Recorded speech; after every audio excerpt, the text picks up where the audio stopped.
Vous avez eu à voter aussi les ordonnances. Sur le principe, êtes-vous pour ce mode de fonctionnement? J'étais très attentive à cette nouvelle façon de faire, et puis aussi curieuse. Curieuse parce que la France est un pays qui sans cesse exprime cette volonté de vouloir changer, de vouloir évoluer rapidement, mais le système fait que entre le diagnostic, la proposition de solution et le résultat, il se passe un temps fou. Et aujourd'hui, nous n'avons plus la patience d'attendre. Quand je dis la patience d'attendre, mais d'attendre quoi? D'avoir un nouveau boulot, de pouvoir se loger correctement, de pouvoir se déplacer facilement. Ce sont les 3 leviers qui sont indispensables à l'économie du pays.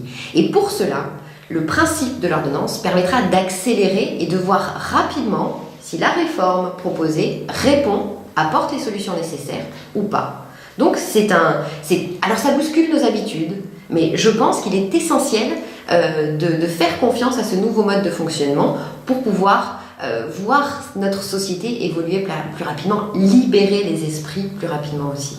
Alors j'ai bien compris que ce qui était sous-tendu, c'était de faciliter le retour à l'emploi. Pour autant, par exemple, le plafonnement des indemnités prud'homales, en quoi cela facilite-t-il l'emploi?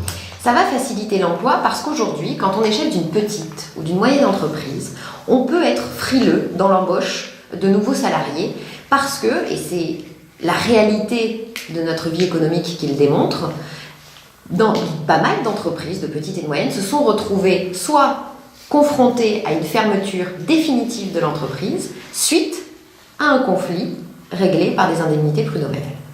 Donc aujourd'hui, si on veut libérer nos chefs d'entreprise pour qu'ils décident de prendre plus de risques dans l'embauche de salariés, il faut par ailleurs sécuriser ces montants-là, ces plafonds-là, pour ne pas qu'ils viennent, au-delà de la protection d'un salarié, qu'ils viennent plomber une économie, faire fermer les portes d'une entreprise. Ce serait complètement contre-productif.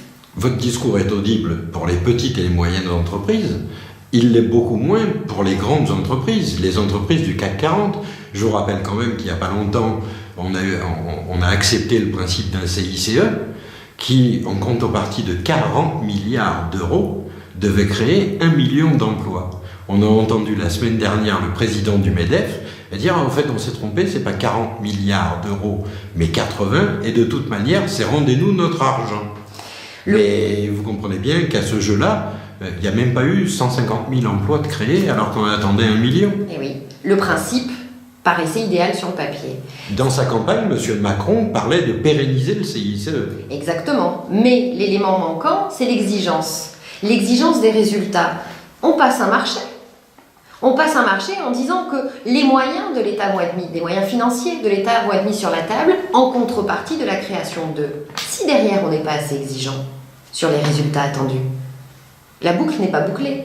On ne peut pas analyser les résultats, ce qu'ils soient bons ou mauvais d'une réforme, d'une proposition, si nous ne sommes pas exigeants dès le départ. C'est ce qui a manqué sur cette mandature précédente, et je sais qu'Emmanuel Macron ne reproduira pas ce système-là, parce qu'il a cette exigence.